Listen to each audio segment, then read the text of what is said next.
if you've had a really difficult relationship with one or both of your parents, either because they're really critical or bullying or whatever it might have been, having a child of your own can be a really big trigger for the first time that's ever really come right to the forefront of your mind. It's possible that you've spent most of your life just trying to deal with it and kind of keep it at bay.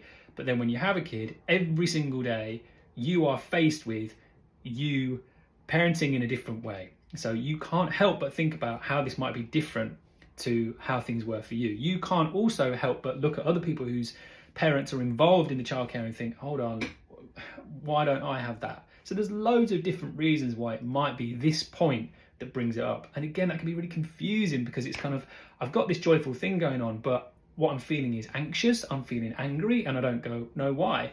Maybe you're feeling anxious because you don't want to turn out like them, so you're kind of overthinking about your behavior. Maybe you're angry because, frankly, you should have been angry a long time ago, but you weren't allowed to be. And it's only now that you can see it more clearly, that now that anger's really coming to the fore. Or maybe you start to be hit by the loss of what you wanted from your parents instead, which again, maybe you've been managed to keep over here for a long time, but it's really stark now that it's in front of you.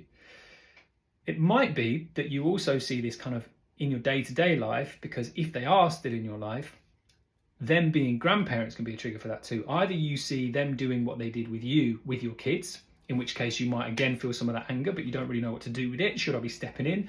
This is the first time maybe I've stood up to them before. I don't really know how to do that.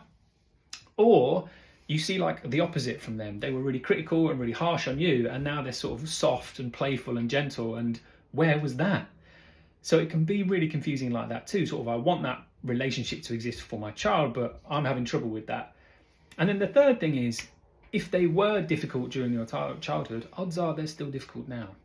And if they are in your life still, we can't help ourselves. We still expect or hope for them to change at some point. So when I'm struggling with my child, they might be the person I ring, but they're still the same critical person that comes back at me with something unhelpful or that makes me feel bad. And yet I still kind of go to that well, if you like. And it's only when I've had the child that I really start to have that more and more and more. It's not unusual to find that really hard. And I hope this has explained a bit about why.